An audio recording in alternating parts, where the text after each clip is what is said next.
Voilà, donc dans septième enseignement sur le texte de l'exhortation du pape, la joie de l'évangile, qui est donc sorti il y a maintenant quelques mois, nous allons aborder les paragraphes pour ceux qui ont le texte et qui le lisent chez eux avec beaucoup d'attention pour être sûr que pendant l'enseignement je ne vais pas dire trop de bêtises, ou qui le lisent après pour vérifier si je n'ai pas dit trop. Je vais donc aborder les points 50, les paragraphes 50 à 75. Donc les dernières fois on n'avait que quelques petits paragraphes, mais maintenant il y en a quand même beaucoup. Donc je ne sais pas si ça va aller plus vite ou si ça va être plus fouillis ou confus, mais nous allons essayer de comprendre un peu là où le pape veut nous mener, parce qu'il a quand même bien un projet. Et ce projet, c'est justement que les chrétiens puissent vivre en permanence de cette joie de l'évangile. Comment est-ce que l'évangile parle à notre cœur? Alors on pourrait se poser la question, voilà, aujourd'hui 26 mars 2014, comment l'évangile a-t-il parlé à notre cœur aujourd'hui? Alors s'il n'a pas encore parlé, il reste quelques heures, et donc on va essayer de repérer, et s'il a parlé, eh bien il faut rendre grâce. Le premier, un des points de ce chapitre, sur donc ce chapitre 2 de l'exhortation du pape, s'appelle la crise de l'engagement communautaire. Donc on voit bien directement qu'il y a un sujet ici qui est extrêmement important, mais qui est un double sujet. C'est-à-dire quand on parle de crise, ça veut dire qu'on est à la fois dans un temps de dépression et en même temps un temps de changement. Vous savez que ce mot de crise en grec veut dire qu'il y a une transformation. Donc la crise ne veut pas forcément dire que c'est négatif, mais en tout cas qu'il y a un temps qui change, une forme de civilisation qui change, si on peut prendre des grands mots. Et puis on voit bien qu'il y a une crise de l'engagement communautaire. Pour nous les catholiques et pour vous les plus anciens, ça fait partie des choses qui sont tout à fait visibles, où vous avez pu voir dans votre enfance une société quasiment intégralement catholique, avec des gens qui étaient engagés, avec des églises pleines, avec des manifestations religieuses puissantes. Et puis, eh bien, on peut à juste titre se poser la question de pourquoi, comment en est-on arrivé là finalement en relativement peu de temps. Et donc il y a un enjeu pour nous aujourd'hui à essayer de comprendre ce qui se passe. Alors l'enjeu justement de comprendre ce qui se passe, eh bien le pape commence très très vite son document en disant d'abord, dans les temps de crise, il y a des risques qui sont des risques importants où on va perdre notre temps. Le premier risque important où nous perdons notre temps, c'est que nous entrions en permanence dans des excès de diagnostic. Voilà, on est toujours en train de chercher la cause. Et vous allez voir qu'assez souvent dans ce document, et notamment ce soir, le pape dit que, bien évidemment, on cherche toujours la cause, non pas chez nous, mais chez les autres. Voilà. Et donc, et en particulier, nous allons voir que là où c'est plus facile de taper, eh bien, on va dire que la faute où la crise de l'engagement mondial, elle est due à qui? Eh bien aux pauvres. C'est la faute des pauvres si le monde va mal aujourd'hui. Donc c'est beaucoup plus facile d'accuser un pauvre que d'accuser un riche, comme on ne sait pas ce que le riche pourrait nous faire comme procès, du coup on lui va rien dire, mais le pauvre on peut taper dessus. Bon, donc finalement nous avons des excès de diagnostic, on est en permanence en train d'essayer de chercher pourquoi. Alors chez nous les catholiques, eh bien on va dire c'est la faute du Concile Vatican II, c'est la faute des prêtres qui sont plus en soutane, c'est la faute de la fin des mouvements d'action catholique, c'est la faute des papes qui ont tout foutu en l'air, c'est la faute de la multiplication de la baisse du nombre de prêtres, c'est la faute qu'il n'y a plus de bonnes sœurs dans les écoles, c'est la faute, bref, hein, on a toujours des trucs à trouver. Bon. Et là le pape dit, bon très bien, si vous voulez faire un diagnostic, il n'y a pas de problème, mais sauf que si on pose un diagnostic, il faut des propositions concrètes. Sinon, ça n'a aucun sens. Or, les propositions concrètes sont normalement, justement pour nous, des actions évangélisatrices. Nous voyons un problème, une déficience, une difficulté, eh bien, qu'est-ce que nous allons pouvoir offrir comme action évangélisatrice? Voilà la question fondamentale. On ne peut pas faire du diagnostic simplement en disant « Bonjour, je suis médecin, je vais te dire que tu es malade, voilà, tu es malade, au revoir ». Bon, ça ne marche pas. Quand on est malade, on va chez le médecin et on attend qu'il nous donne un diagnostic et un traitement pour essayer d'aller mieux. Donc, voilà, premier point de l'excès, de la crise. Et puis, deuxième point, alors là, c'est assez sévère, où le pape dit qu'il y a un nombre incroyable de regards sociologiques, d'études sociologiques, qui finalement ne servent à rien. Voilà. Donc, parce que c'est comme si ce regard sociologique nous empêchait d'aller en profondeur et de repérer la profondeur de la crise. Or, la profondeur de la crise, c'est que nous avons du mal aujourd'hui à discerner. On l'a déjà dit plusieurs fois, je vais le reprendre ce soir pour ceux qui n'étaient pas là, et ça n'est pas une accusation ou d'un manque, c'est que finalement, eh bien, à force de dire qu'on est dans la crise, eh bien, nous avons oublié de dire et de réfléchir et d'oser poser la question de ce que nous faisons est-il juste et bon? Ce que la manière dont nous agissons dans l'Église est-elle ce que Dieu veut que nous fassions? Nous sommes, je vous le rappelle, tous des agents pastoraux. Depuis notre baptême, nous avons reçu cette grâce de pouvoir parler du Christ, d'annoncer le Christ, de vivre avec lui, de le prier, de le chanter, de le louer. Eh bien, la question c'est donc, est-ce que je suis aujourd'hui dans une aptitude à discerner l'œuvre de Dieu? Eh bien, peut-être que justement, c'est la question fondamentale. Est-ce que nous avons cette capacité d'un discernement évangélique? C'est-à-dire, est-ce que, comme l'a dit le pape il y a quelques jours, il a posé la question aux 100 000 personnes qui étaient devant lui sur la place Saint-Pierre en disant, est-ce que vous avez ouvert votre Bible aujourd'hui? Est-ce que tous les jours vous ouvrez la Bible? Sous-entendu, est-ce que cette Bible vous sert à discerner la parole de Dieu? Est-ce qu'elle parle à votre cœur aujourd'hui? Et donc, précisément, eh bien, nous sommes alors appelés à repérer, du coup, quels sont les fruits du royaume de Dieu. Alors il y a des arbres qui sont coupés, c'est nécessaire.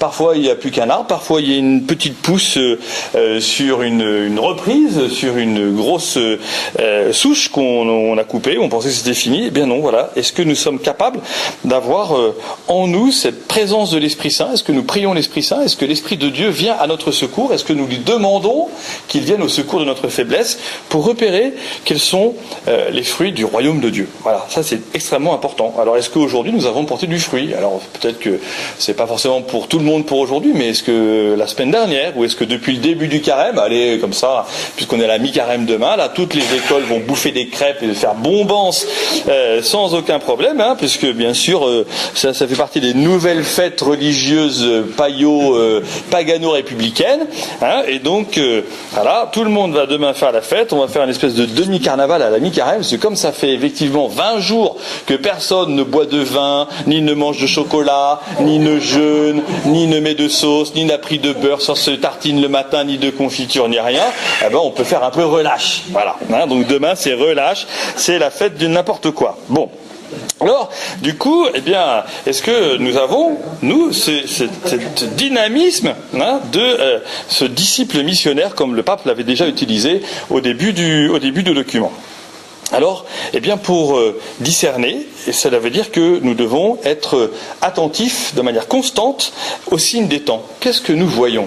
Voilà, ça veut dire que, est-ce que nous sommes capables de repérer précisément cette présence des signes des temps?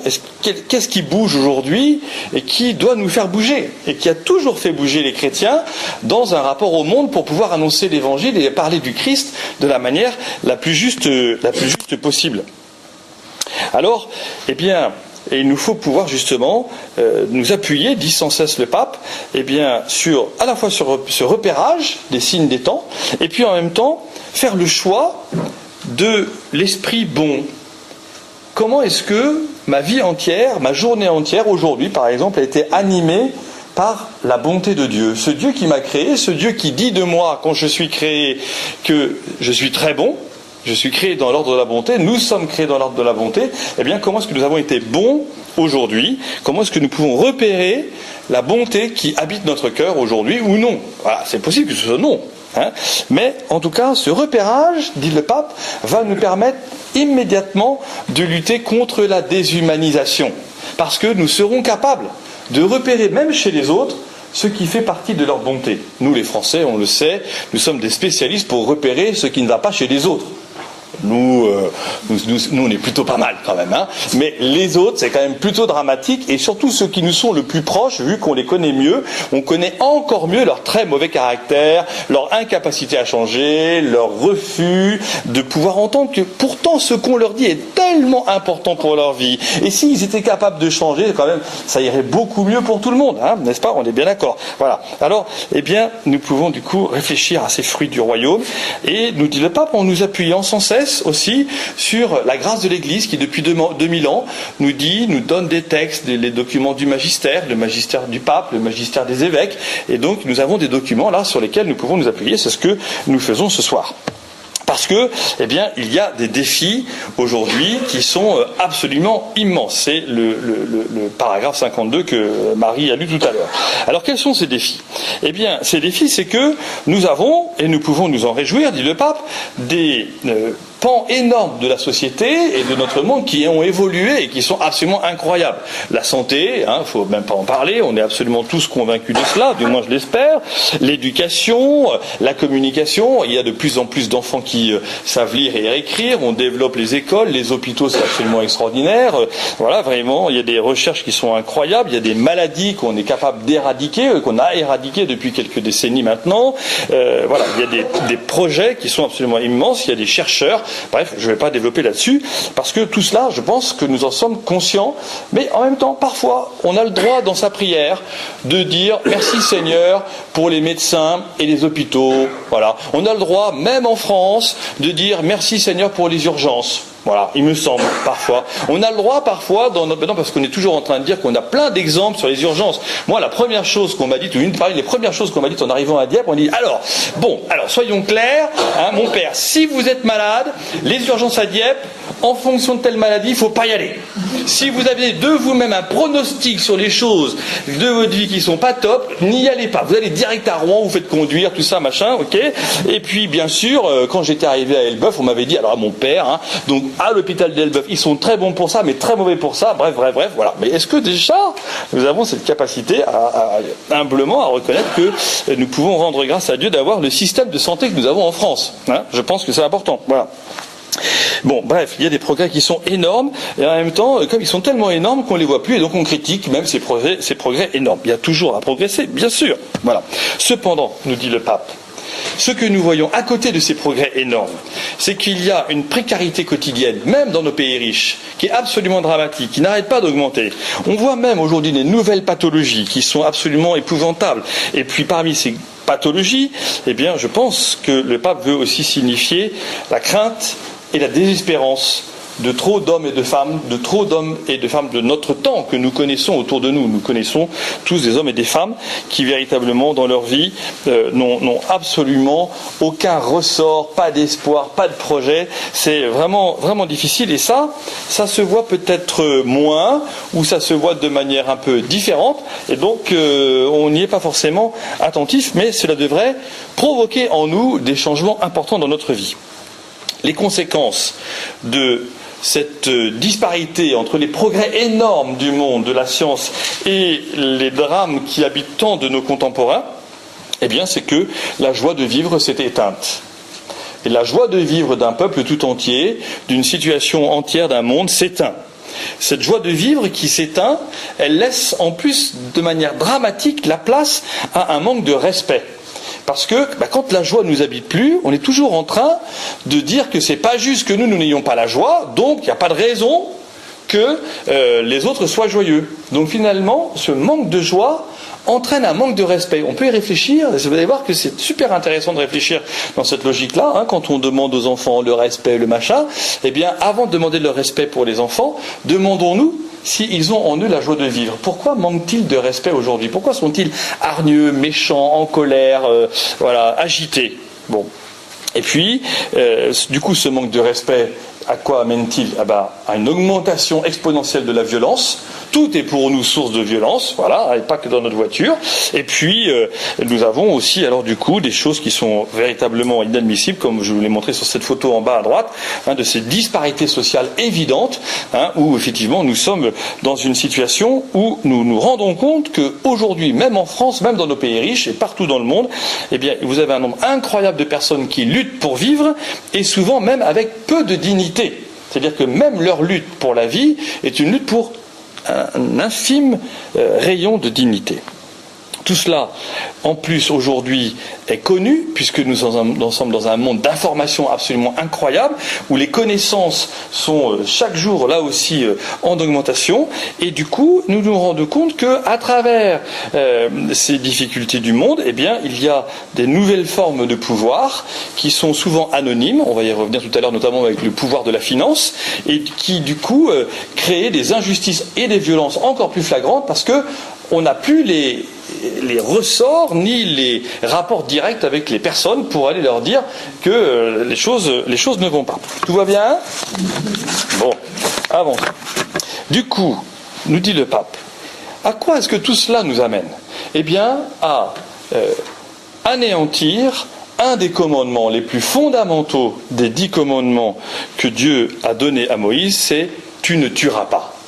Et donc ce tu ne tueras pas, qui est pourtant un commandement clair, un commandement absolu, eh bien, se manifeste, on l'a encore vu aujourd'hui, sans que ce soit une information mondiale. Il y a encore un condamné à mort qui a été exécuté aujourd'hui aux États-Unis, avec ces situations absolument dramatiques. Vous savez que les laboratoires français et la France a décidé de ne plus donner les anesthésiants qui permettaient de pouvoir véritablement endormir la personne au moment où on la mettait à mort, et donc on a, depuis quelques mois, maintenant des exécutions capitales aux États-Unis, le pays de la liberté, de la beauté, de tout ce que vous voulez, qui sont absolument dramatiques, avec des agonies publiques, parce que les exécutions sont publiques, où on voit des condamnés à mort se débattre, justement dans le moment même de leur mort, avec des violences complètement incroyables qui durent des dizaines de minutes, et alors que voilà, il y avait des voilà, donc tout ça c'est absolument dramatique. Et puis le pape nous dit que finalement, je vous ai mis l'abbé Pierre en bas, l'hiver de 1954, ça n'est qu'il y a 60 ans, bien sûr, mais tout le monde a oublié, ou en tout cas, il n'y a aucun problème. En tout cas, une des raisons qui nous montre qu'on ne tuera pas se manifeste de manière absolument scandaleuse dans le gaspillage de la nourriture, qui tue autant de personnes, puisque cela veut dire que nous considérons que, c'est normal que nous puissions jeter de la nourriture alors que des hommes et des femmes ont faim sur la surface de la terre. Voilà. Je pourrais vous raconter l'histoire qui m'a prodigieusement énervé la semaine dernière dans le collège excellemment catholique de la région, où au cours d'un bol de riz, auquel je participais, où les enfants du collège sont invités à s'inscrire pour le bol de riz, un élève sort de table avec son plateau encore plein. Alors du coup, moi j'étais en train de déjeuner, j'arrête mon demi-grain de riz que j'étais en train d'avaler de travers, et je me précipite sur ce jeune en disant qu'est-ce qui se passe là? J'ai fini de déjeuner, me dit l'élève. Alors je dis mais l'assiette est pleine, la pomme n'a pas été touchée, le pain est là, le verre est encore rempli, qu'est-ce que tu vas faire? Et avec un aplomb d'une méchanceté qui montre que tu ne tueras pas est déjà inscrit dans sa tête comme au contraire accomplir, et l'élève me regarde et me dit je vais le donner aux petits Africains, en jetant l'assiette dans la poubelle. D'accord? Voilà. Donc ça, il n'y a aucun complexe, voilà, pas du tout, parce que comme on a payé, on peut jeter. Alors on peut dire ça des jeunes, mais on peut aussi réfléchir à nous, ces statistiques là qui indiquent qu'en France, en moyenne, les Français jettent entre 25 et 35 kilos de nourriture par an et par personne. D'accord, 25 à 35 kilos de nourriture, ça fait quand même un gros caddie quand on se plaint de nos caddies qui sont trop lourds et que du coup on peut plus les porter. Oui, forcément. D'accord. Et donc finalement, ce tu ne tueras pas, se développe de manière extrêmement rapide à l'inverse, puisque nous dit le pape, plus personne ne relaie comme information mondiale le fait qu'une femme puisse mourir de froid sur un continent quel qu'il soit, mais par contre, le monde entier sait quand la bourse a perdu 2 points. Voilà. Et donc ça, c'est absolument dramatique. Hein. Donc la mort d'une femme par terre, c'est pas très grave, mais véritablement la question d'une nouvelle liée à une question financière, c'est absolument épouvantable. Bref, on se retrouve alors dans ces situations d'exclusion où nous avons accepté qu'il puisse y avoir des disparités sociales, nous avons accepté qu'il puisse y avoir des pauvres, des clochards, des gens dans la rue, des gens à la sortie de nos églises, parce que nous sommes dans un contexte de la loi du plus fort, où bien la loi du plus fort me rend, moi, gêné d'aller vers le plus faible, et en difficulté d'aller vers le plus faible. Et cette loi du plus fort, en plus, se manifeste sans cesse comme étant la loi de celui qui va manger le plus faible. Hein. Alors, eh bien, celui qui est sans travail, celui qui est sans perspective, celui qui n'a aucune voie de sortie, eh bien, vraiment, celui-là, je peux le manger, il n'y a pas de problème. Et du coup, nous arrivons à ces situations où l'homme devient un objet de consommation, l'homme devient un déchet, il est à jeter. Hein. Et donc, nous aurons probablement bientôt ces lois, comme en Belgique, hein, qui permettent, eh bien, l'euthanasie, le suicide assisté, parce que, eh bien, on déclare et on décrète qu'il y a désormais des hommes qui sont des légumes et que cela, l'affaire de Vincent Lambert, etc., sont des questions absolument dramatiques où, oui, c'est normal, et c'est normal que tout le monde puisse avoir un avis sur la situation, comme si tu ne tueras pas avait été supprimé de la conscience morale de l'homme. Hein. Et donc, voilà, plus personne ne réfléchit. Et si on dit qu'on est contre l'euthanasie, alors là, on est complètement inhumain, on a un rapport à la souffrance, bref, voilà, c'est complètement incroyable. Je le dis avec d'autant plus de force que vous savez qu'il y a un mois, jour pour jour, mon papa est décédé. Eh bien, dans la maladie de mon père, nous avons assisté, grâce au progrès de la médecine, au fait que les dernières semaines de mon père ont été des semaines où il n'a pas souffert, parce que les services, les soins palliatifs à domicile ou à l'hôpital sont absolument extraordinaires et où les compétences des médecins, des infirmières, des aides-soignantes ont permis justement que, eh bien, il puisse s'éteindre comme une bougie fatiguée d'un corps malade, mais qui n'était pas ni agité, ni souffrant, ni tremblant, et du coup nous mettons nous dans la paix, à savoir que nous avons véritablement accompagné mon père dans la dignité, et non pas à mourir dans la dignité avec une piqûre en disant comme ça on serait libéré, mais que dans l'accompagnement que nous avons fait de lui, eh bien cela nous met aujourd'hui dans la paix de savoir que nous avons accompli un acte d'humanité qui rend cette dignité et à mon père et à ces personnes qui l'ont accompagné et à la famille entière. Voilà.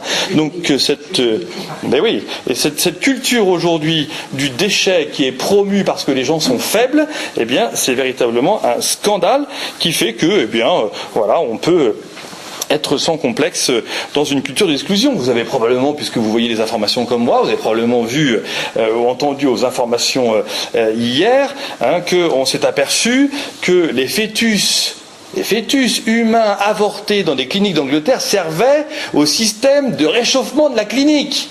D'accord ? Et qu'on avait des incinérateurs dans lesquels on mélangeait les fœtus humains avec les couches, tous les bandages et compagnie, et qu'il n'y avait aucun complexe à ça. Et qui a dit ça ? Qui s'est prononcé aujourd'hui contre un tel scandale ? Personne. Et ça passe comme une info supplémentaire au milieu de toutes les informations dramatiques. La plus dramatique étant, encore une fois, que la bourse a pu perdre un petit point et qui va rendre mes actions en temps vraiment difficiles. Bien sûr, le pape François nous a bouleversés en changeant tout un programme, en allant à Lampedusa et en hurlant, en disant que nous avons aujourd'hui créé une mondialisation de l'indifférence, se demandant qui a pleuré pour ces immigrés clandestins sur leur barque et qui se sont tous noyés, qui a pleuré, dit le pape, pour que, en entendant que des femmes avaient perdu leur enfant et que ces femmes étaient mortes et que ces enfants étaient noyés. Nous sommes aujourd'hui dans une promotion permanente où nous nous rendons bien compte que les choses ne vont pas, et cette mondialisation de l'indifférence est promue sans cesse. Nous devenons incapables de pleurer devant le drame des autres. Cela veut dire que nous sommes rentrés aujourd'hui dans une culture du bien-être anesthésiante, cette culture anesthésiante où là, si moi je suis bien, je me fiche des autres et c'est pas important et il faut surtout pas qu'ils viennent me déranger. Nous sommes aujourd'hui des spectateurs silencieux de vies brisées qui ne nous touchent plus. Alors, eh bien, le pape dit, ok, face à cette situation dramatique, quelle en est probablement une des raisons majeures? Eh bien, c'est le fétichisme de l'argent.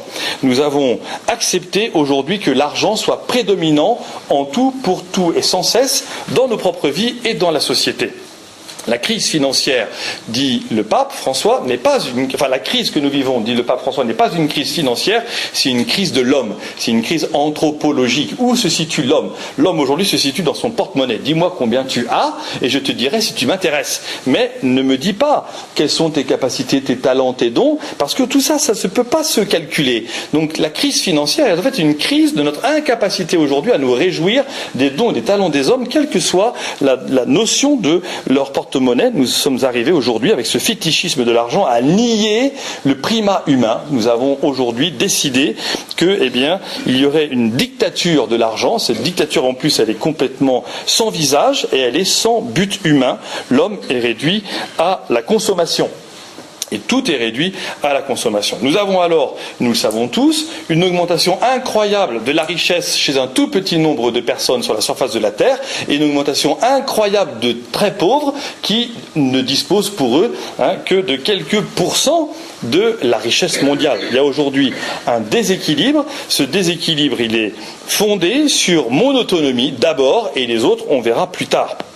Alors, nous nous rendons bien compte qu'aujourd'hui, parmi les difficultés, nous ne comprenons plus quel est le bien commun. Y a-t-il un bien commun? Quel est le projet commun pour notre humanité? Comment pouvons-nous justement aujourd'hui nous engager pour permettre à nouveau que les États, c'est une question importante, que les États puissent contrôler le bien commun? Qu'est-ce qu'on permet? Comment permettons à nos pays de contrôler ce bien commun, de dire il y a des choses qui ne peuvent pas se faire dans notre pays, il y a des choses qui ne peuvent pas se faire dans notre continent, il y a des réalités qui sont aujourd'hui absolument impossible. Du coup, nous nous rendons bien compte que puisqu'on ne parle plus de bien commun, écoutez bien les politiciens, écoutez bien les scientifiques, écoutez bien les économistes, plus jamais on ne parle de bien commun, plus jamais on ne parle de projet commun.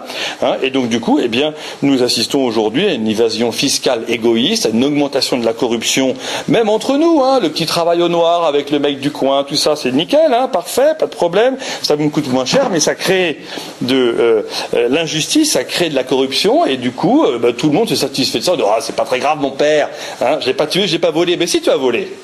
Mais si tu as volé. Quand tu as fait travailler au noir, tu as volé. Ouais, mais en même temps, ça coûte tellement cher. Tu as volé. Et à force de dire que c'est les autres, tu commences par là. Et puis du coup, les choses ne vont pas bien. D'accord ? Voilà. Donc on a aujourd'hui cette relation à l'argent qui dit attention, ma relation à l'argent, c'est mon fric, c'est à moi, je l'ai gagné, j'ai quand même le droit de faire ce que j'en veux. Voilà. Et donc du coup, nous assistons aujourd'hui à une fragilisation du monde autour de nous, parce que nous on est plutôt sûrs, forts, tout ça, tout va bien. L'environnement, on s'en fiche complètement, et tout ça est sans défense, il n'y a aucun problème. Il faut voir les levées de boucliers pour une demi-journée de crise de pollution atmosphérique à Paris, où vraiment là, tout le monde entier s'est arrêté, parce qu'il n'y avait qu'une plaque sur deux qui pouvait rouler à Paris. Dramatique, absolument dramatique.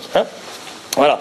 Donc nous sommes finalement aujourd'hui dans une situation où la recherche de l'équilibre est devenue impossible finalement, où la question de l'éthique fait que tout semble tellement disproportionné qu'on ne sait plus par quoi commencer. Et on ne sait pas comment prendre aujourd'hui le taureau par les cornes. Alors du coup, comme on ne prend plus le taureau par les cornes ni par rien, nous nous rendons compte que cet argent nous gouverne au lieu de servir. Et que du coup cet argent va déséquilibrer chacune de nos relations, puisque tout est calculé à partir de ce que l'on peut donner, recevoir et peut-être même voler.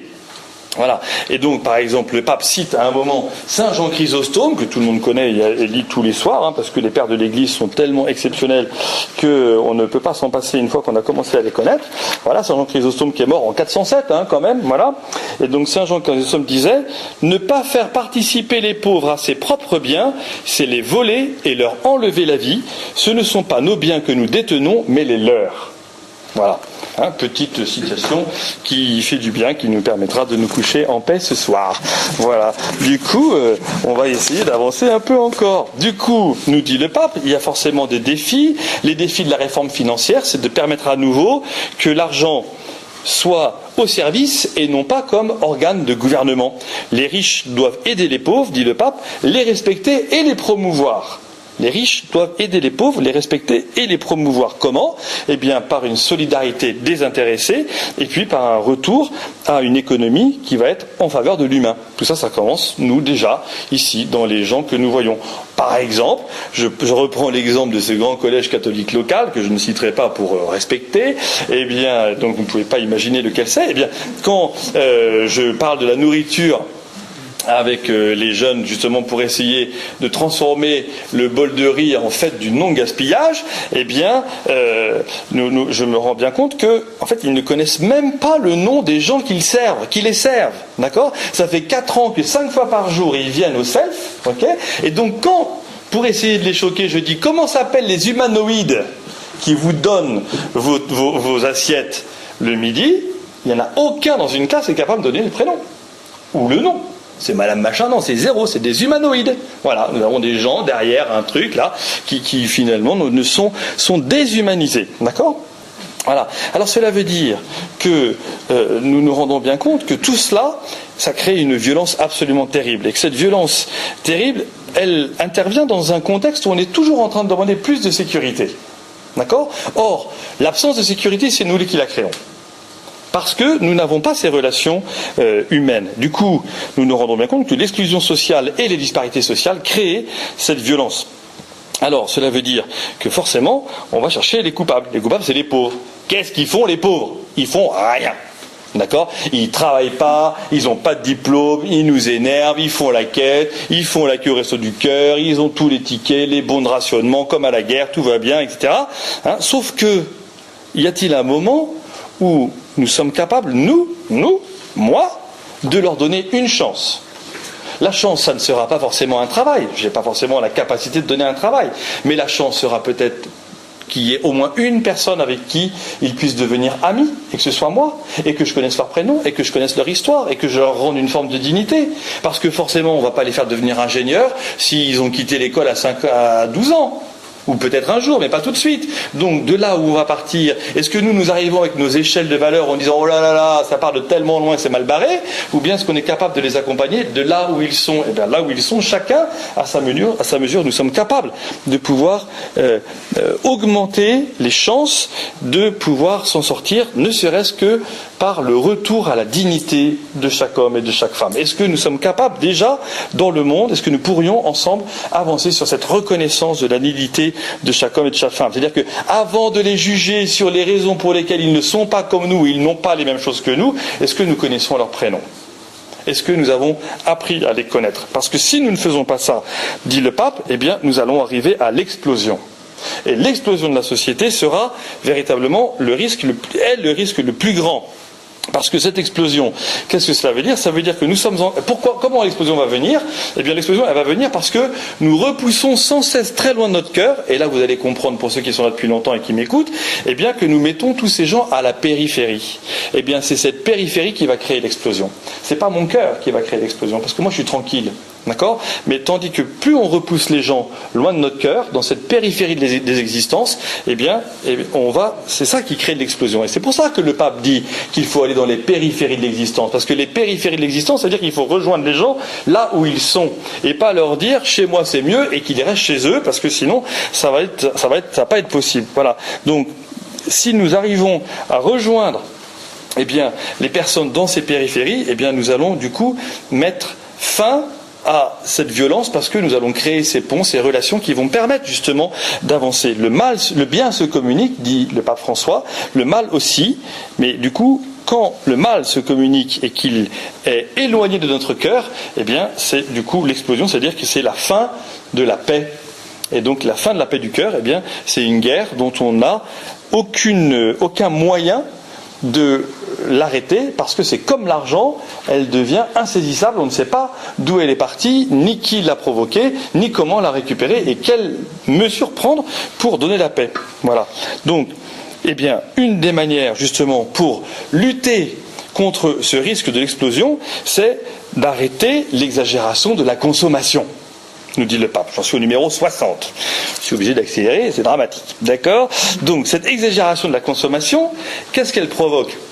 Plus nous consommons, plus nous nous engageons dans des actes de consommation, plus nous dégradons le tissu social.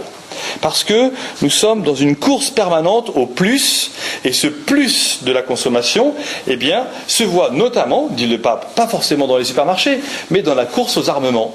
Et la course aux armements aujourd'hui, c'est super intéressant, vous voyez, donc de voir la relation entre un supermarché bondé, où je vais faire la guerre, si jamais je n'ai pas le produit que je veux quand j'arrive dans le supermarché à l'heure où bien sûr il doit être couvert avec le moins de monde aux caisses, voilà, et bien c'est la même chose dans la course aux armements.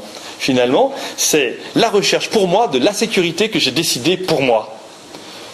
Mon frigidaire plein, c'est comme la bombe atomique en France. Mon frigidaire plein, c'est exactement comme toutes mes frégates et tous mes porte-avions qui sont en permanence là pour me protéger. Pour que je puisse me défendre des gens qui vont arriver de la périphérie et qui sont dangereux. D'accord ? Voilà. Donc tout ça, c'est pour plus de sécurité. Eh bien, ça ne marche pas, dit le pape. Et donc nous arrivons à quelle chose ? Nous arrivons à un cancer social où nous accusons toujours tous les autres d'être des dangers pour notre propre sécurité. C'est forcément l'autre qui, eh bien, vient pourrir ma vie et vient même me permettre d'être sévère à son égard et du coup même d'envisager de le tuer. C'est quand même beaucoup plus simple de se séparer et de pouvoir éliminer ce qui me dérange. Alors, eh bien, au cœur de tout cela, c'est réjouissant, n'est-ce pas ? Et le pape nous dit, et nous avons du coup des défis culturels. Vous voyez que je ne parle pas beaucoup de Jésus pour l'instant. Parce que pour parler de Jésus, pour annoncer l'évangile du Christ, pour vivre de la joie de l'évangile, il faut d'abord que nous soyons capables de repérer quels sont ces défis et ces enjeux pour notre temps. Quels sont les grands défis culturels que le pape nous décrit ? Tout d'abord, vous avez le premier défi culturel, c'est la liberté religieuse. La liberté religieuse, ça veut dire de permettre que chaque homme puisse vivre sa religion. Aujourd'hui, nous nous en rendons bien compte, y compris en Europe, et surtout peut-être en Europe, la liberté religieuse, elle est aujourd'hui essentiellement contre les chrétiens.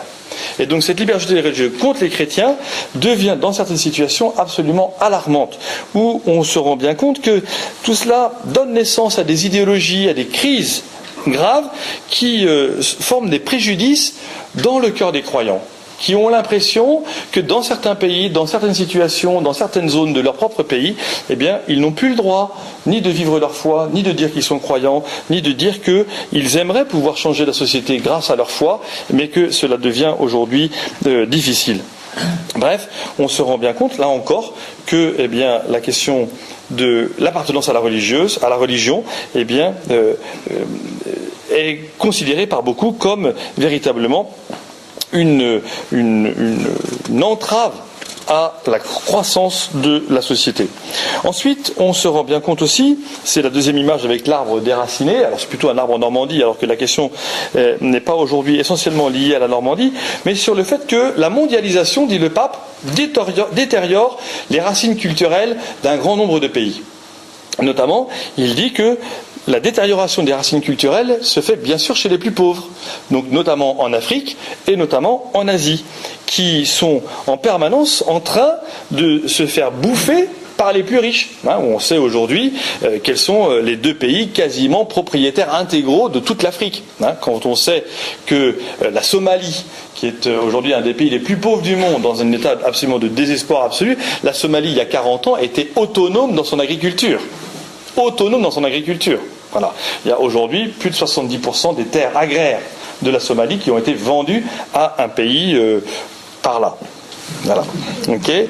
Puis on se rend compte aussi, dit le pape, qu'il y a un certain nombre de pays, notamment en Asie, qui sont marqués par des cultures millénaires et plusieurs fois millénaires, et qui sont balayées, ces cultures sont balayées par des nouveaux modes de comportement qui sont notamment influencés par les médias et qui rendent difficile à la jeunesse aujourd'hui, qui est une jeunesse fragile, comme toutes les jeunesses et comme chaque génération, mais aujourd'hui qui est plus influençable, eh bien, de pouvoir évoluer. Alors après, le pape continue un petit peu en disant, on s'aperçoit aussi qu'il y a un certain nombre de personnes qui sont baptisées catholiques et qui viennent plus à la messe, qui mettent plus les pieds dans l'église. Peut-être, dit le pape, que c'est aussi lié à nous, C'est-à-dire qu'ils n'ont pas forcément quitté l'Église catholique parce qu'ils avaient envie de la quitter. S'ils l'ont quittée, c'est qu'ils n'étaient pas forcément très heureux de ce qu'ils voyaient à l'intérieur, ou que finalement ils n'ont peut-être même pas pu voir ce qui se passait de l'intérieur, parce qu'on leur a mis des barrières, et que nous avons des paroisses qui ne sont pas accueillantes, dit le pape, qui sont tellement bureaucratiques qu'elles deviennent administratives, alors que les gens viennent pourquoi? Ils viennent pour un sacrement, ils viennent pour une administration d'un sacrement, ils viennent pour accepter qu'on puisse leur parler de Jésus et qu'ils soient évangélisés. Alors, si nos paroisses aujourd'hui effectivement ne sont pas accueillantes, eh bien, voilà, ça fait partie des questions qui sont en permanence à faire en sorte que d'être renouvelé. Un petit exemple pour vous montrer la concrétude de mon point. Depuis quelques mois, nous avons mis en place dans la paroisse des livrets de messe, pour les gens qui viennent à la messe. Alors il y a des gens qui sont tellement pas contents dans la paroisse forcément, qu'il n'y ait plus les annonces au dos là de ce livret, machin, etc., qui ont tellement peur de ne pas avoir leur livret de messe, d'accord, que plutôt que de le mettre à disposition dans l'église et d'en prendre un à chaque messe, eh bien ils le piquent, d'accord, et donc ils le prennent. Ils le prennent chez eux en disant je le ramènerai à la prochaine messe. Sauf qu'ils ne l'ont pas ramené à la prochaine messe. Société de consommation. D'accord? Donc je me retrouve au carême avec 7 messes de carême et avec 7 livrets de carême chez moi dans ma maison, qui ne me sert pas, à moins que je sois un grand priant et que je chante les 47 chants tous les jours. D'accord? Pourquoi pas? Ok? Mais voilà. Et du coup, la paroisse qui essaie d'être accueillante, qu'est-ce qu'elle fait? La première chose qu'elle fait, demandez à Elisabeth, on refait un tirage, parce que ça manque. Voilà, et qu'on a fait plus de livrets que pour le nombre de paroissiens actuels, mais qu'il en manque déjà au bout de 3 semaines de carême, parce que j'ai pris mon livret, j'ai bien le droit à mon livret, vu ce que je donne à la quête, alors que je ne donne pas au denier de l'église. Voilà, mais ça c'est pas grave, c'est un sujet pas trop dangereux. Je vous rappelle que seuls 10% des catholiques de Dieppe donnent au denier de l'église, et que si 3 des plus gros donateurs mouraient demain, eh bien nous serions obligés de fermer la paroisse, de licencier aux dettes, de me licencier, et d'arrêter l'absolue totalité des activités de la paroisse, puisque ne serait-ce que les impôts, eh bien, ne pourraient plus être payés par la paroisse, car nous sommes ici, par exemple, propriétaires de ces salles qui nous coûtent très cher en imposition, ou bien à Jean-Val encore, voilà. Mais bon, ça c'est pas grave, c'est le truc du curé, on oublie très vite, il s'est énervé une fois, et il y reviendra plus, mais voilà, et puis on écoute, on n'a pas envie d'écouter, c'est pas grave, c'est comme pisser dans un violon, c'est pas très grave. Voilà. Donc finalement, nous arrivons dans cette situation où, eh bien, nous avons une situation de grande sécularisation, où nous nous plaignons nous-mêmes que la religion soit privatisée, mais finalement nous vivons nous-mêmes le rapport à la religion comme quelque chose de privé. Et ça c'est extrêmement difficile, parce que ça veut dire que nous sommes dans la négation de la transcendance, qui va finalement déformer toutes les notions d'éthique. L'éthique c'est la morale. Et dit le pape, eh bien ça veut dire que on affaiblit alors, du coup, dans la société entière, la notion de péché personnel.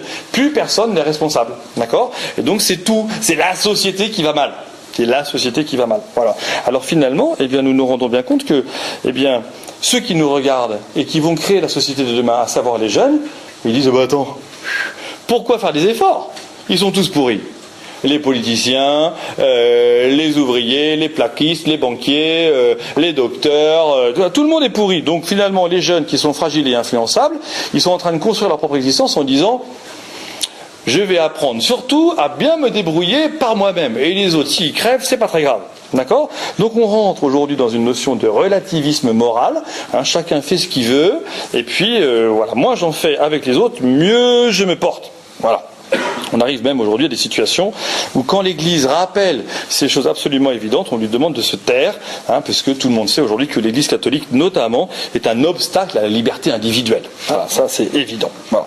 Donc finalement, on se rend compte que l'Église, qui a cette mission d'être médiatrice de paix, d'être une institution crédible, qui est tellement engagée dans la solidarité vis-à-vis du monde, qui a tant de préoccupations pour les plus nécessiteux, eh bien même elle, on lui demande de se taire en disant, mais voilà, que ça n'est pas sa mission. Le pape ici a une espèce de temps de respiration, ouf, on est content, où il dit, notamment, je rends grâce à Dieu pour toutes les écoles catholiques, voilà, parce que même si tout n'est pas parfait, ce sont au moins des lieux où on peut dire les choses et on va pouvoir compléter et on va va pouvoir engager les choses importantes dans la vie, parce qu'il y a des mots et des expressions et des situations qui vont pouvoir être expliquées. On va permettre aux jeunes dans ces écoles de discerner et de pouvoir construire la vie qui est la plus forte pour eux, parce qu'elle sera une vie où leur engagement communautaire pourra effectivement se faire. Voilà. Au milieu de tout ça, dit le pape, parmi les éléments les plus en crise, bien sûr, c'est celle de la famille, qui est aujourd'hui fragile et fragilisée. C'est une cellule, il rappelle que c'est la cellule fondamentale de la société, et là, ça fait pas de bien, mais il faut quand même que je le lise. Dans la situation de la famille, eh bien, qui le pape va-t-il citer? Dans la Joie de l'Évangile, document universel pour les 5 continents, il cite les évêques de France. Comme pour dire que la France, elle est arrivée à un niveau tellement bas que ça serait bien qu'on puisse entendre partout dans le monde, et peut-être même en France, ce que les évêques français disent. Voilà. Comme l'enseignent les évêques français, la famille ne naît pas du sentiment amoureux par définition éphémère, mais de la profondeur de l'engagement pris par les époux qui acceptent d'entrer dans une union de vie totale. Fin de citation. Voilà, c'est quand même bien. Enfin, je trouve ça fort que le pape, qui n'a pas pris de position sur les questions de la famille, de l'évolution de la famille et du mariage pour qui, pour tous, pour n'importe qui, eh bien, il cite, du coup, c'est comme un gros point, hein, il cite les évêques de France. Voilà, et ça me semble être un point assez fort. Alors, eh bien, finalement, nous dit le pape, voilà, au cœur de la crise de la famille, on s'aperçoit qu'il y a même des crises individuelles qui font qu'au cœur même des familles, chacun peut même en arriver à vivre pour soi. Hein, ça fait partie de ces grandes choses où le pape s'étonne qu'il y ait des grands-pères et des grands-mères qui meurent à l'hôpital dans la solitude, sans que les familles ne puissent être là, sans même qu'elles veuillent être là. Voilà, c'est ces choses qui sont absolument dramatiques, alors que le pape nous rappelle qu'au cœur de l'Église, si nous vivons en communion les uns avec les autres, nous sommes dans la communion à Dieu le Père. Et donc cette communion à Dieu le Père, eh bien, elle va opérer en nous des guérisons, elle va promouvoir les liens, elle va nous renforcer les uns les autres. Et bien tout ça, c'est à la fois la famille, mais aussi la famille de Dieu. Tout va bien? Vous m'accordez encore quelques minutes? Bon, très bien. Merci. Du coup, il y a encore 2 grands sujets qui sont les défis de l'inculturation de la foi et les défis des cultures urbaines. Voilà les 2 derniers sujets de ce chapitre. Alors on va essayer de comprendre. L'inculturation de la foi, c'est quoi? Eh bien, cela veut dire que comment les apôtres, Romains et les autres, là, comme ils s'appellent, les évangélisateurs de la Normandie, Ouen, Saint-Ouen, vous voyez, Saint-Ouen et Saint-Romain, comment ont-ils évangélisé la Normandie?